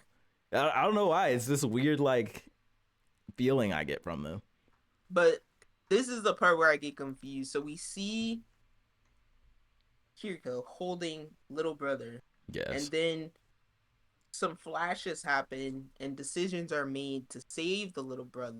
Yeah. But we see the little brother, like we see the sister from the little brother. We see Kiriko from his perspective and his eyes closed. Mm-hmm. Then he wakes up. He's in an operating room, but when he sees himself, he's bald, and he's in Kiriko's body. He's got brain surgery stitches. The Kiriko that we know now. So here's the thing. Knowing that, you would think, oh, they just put his brain inside of girl's body, but when he wakes up and he's having this realization, he's freaking out. All of the staff go, oh, poor thing. She's crazy. She thinks she's her little brother. Yeah. So that's what I wanted to pose to you. I'm like, what do you think is true? Do you think she snapped and she living as her little brother out of guilt? Or do you think that is actually the little brother? I think it's actually the little brother, and the doctor and the So I think the doctor knew how to switch people's body to like make them immortal or whatever reason you switch brains into other bodies, right? Mm-hmm. And the doctor was probably doing this weird research in secret. And so he probably brought it up to the girl, the older sister, that, hey, I can do this. Or she was probably like, save my brother. Can you save him? And the doctor was probably did the anime thing where it's like, well, there's one thing I can do, but I don't know if you're going to like it. You know what I'm saying? And so I think they're the only two that really, and maybe the Robin dude too, because he's kind of sketchy. But I think they're the only group of people that know that he's capable of doing this or that this is even possible. And so I think everybody else is just in the dark about it. I want to, because why else would you have brain stitches? I agree. I want to believe that is him, but a part of me thinks it is going to be her. Like, but anyway, scrambled. Like, I just didn't get, because I'm like, she was in good condition. Why would they? That's my question too. I'm like, why would you take a perfectly normal human and put this, like, little boy, like, essentially take her life when she's not about to die? I think honestly, I think the doctor obviously, I think the doctor probably wasn't that straight laced because obviously he knows how to do weird brain surgery, right? So this was his star kart racer. True. Wait, was it his star kart racer though, or was it? Well, they made it sound like he was the leader of the orphanage. Yeah, I guess so. That's true. The kids. That's true. Yeah, it's gonna be a weird reveal, I think, but I do think it's him. All of that to say, I really appreciated the reveal of that because the way they lead to that is the Maru has a crush on Kiriko. Yeah. And Kiriko's like, I'm not a girl. And you're just like, you look like a girl. Yeah. You sound like a girl. But Kiriko at the same time is also kind of like, ooh, do I actually kind of like this kid too? I don't remember that part. You don't really? I just remember him straight up being like, I'm a guy. Sorry, not interested. Okay. Maybe you haven't gotten there yet. There's a couple exchanges they have where she's kind of like, why do I feel this way? See, and that's why I'm like, you sure it's not her? Sure? I'm not sure. I'm definitely not sure. But no, but I'm saying, I'm like, that's what raises the question so hard in my mind. 100%.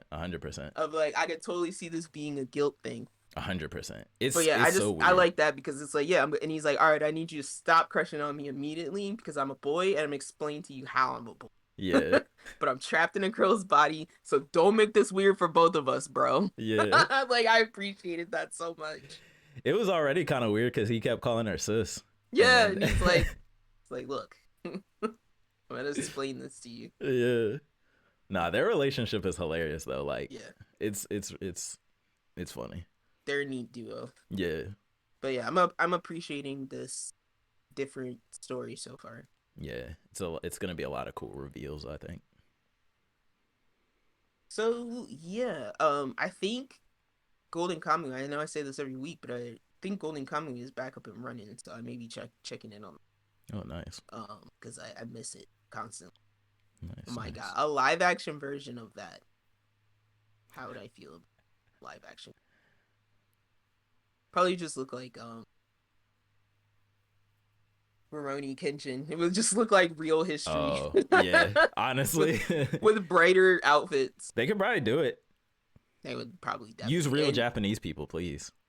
They just have people chopping up squirrels in the snow. Like, that show's grounded enough to where it could like work and not be weird.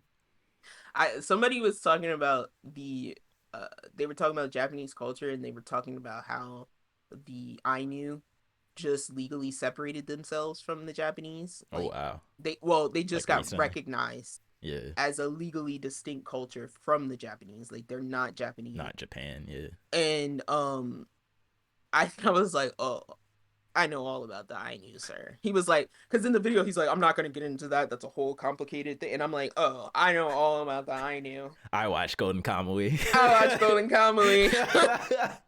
It's like, I know they are a very prevalent culture, okay? They're very pride. Understated and underappreciated. Yeah.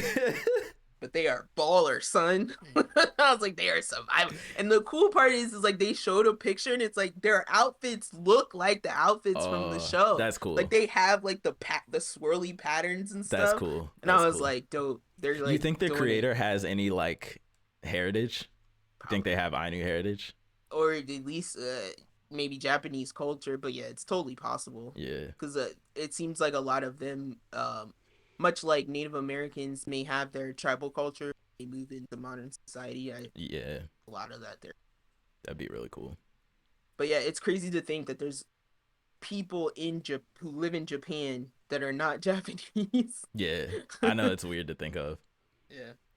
Like natively living, not like yeah, they're from native somewhere. to Japan, but they're not technically Japanese. But yeah, happy for them for that. That's dope. It's always nice to be acknowledged. 100%. And represented. Other than that, I will probably dip back into. I know there's a couple other shows I mentioned that I have not kept up with. I will probably back in. Since I've been playing more games, it's harder to watch more shows. Word.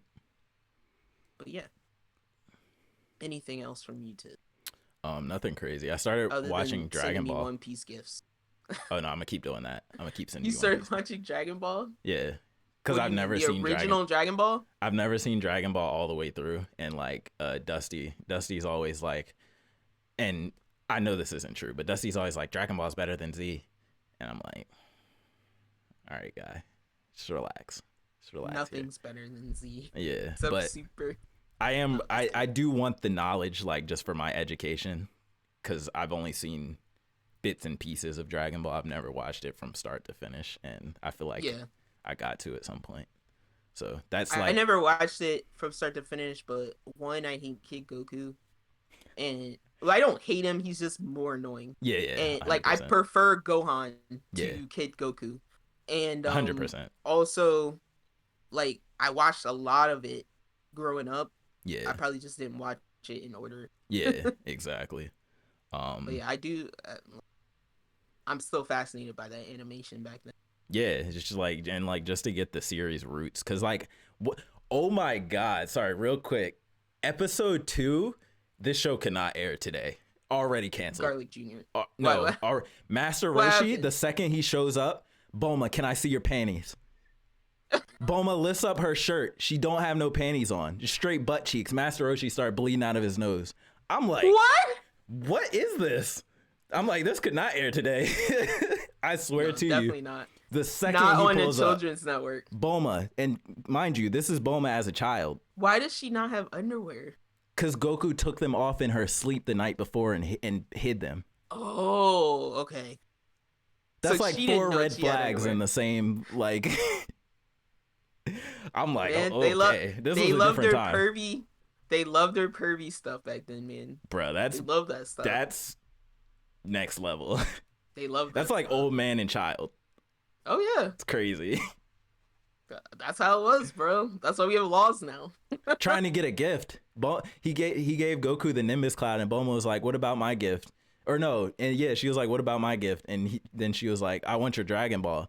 And he was like, "I'll give it to you if you let me see your panties." I'm like, bruh, what is this show? This is episode 3. Come on, Master Roshi. I rooted for you in the Tournament of Power. Don't make me take that back. I mean, look, he's never not been an old perv. That man is in a booby magazine. Every scene we see him, it's either on the table or 100%. It's crazy. It's like it's predecessor to Jiraiya. You know, high key. It actually is. My favorite pervy grandpa. It actually is. That's so funny. Oh man. But like he's way meaner. Like Roshi is way less Roshi's way less of a shit. Roshi's a hippie. Like he's such a hippie. He just pulled up on a turtle, like chilling. But I just feel like Goku would be drowning. He'll be like, he'll get out. Yeah. He's like, low tide is in about 5 minutes. He'll be fine. Exactly. He's that kind of grandpa. It's like at the same time you can't hate Roshi at all. Like you got to just look past it. It's your creepy old grandpa. Oh my gosh. But yeah, threw me off so much. I was like, whoa. Well, I wish you good luck on your Dragon Ball endeavor, and we'll meet back on Steins Gate. Yeah, for sure. Gotta when I get to a turnabout. But episode 7. All right, y'all. We did it. Or 8. We completed another episode. Don't do that. This is not Gurren Lagann, okay? I mean, it's kind of similar. Some communist. All right. if we missed something, like I always say, you can email us at siblingrivalryclash@gmail.com. You can tweet at us at srclash_pod. And don't forget, wherever you listen, to give us feedback, whether it be iTunes, Spotify, Google Play, Stitcher, TuneIn, or Castbox. Don't forget to rate us. There may be other places. You may be listening to us on Amazon Music, for all I know. Just rate us. Give us a star. It only takes you a couple seconds. And yeah, we want to grow the show, and we need your help to do that. So, Tiz, any last word? There's a new Godzilla trailer, you guys.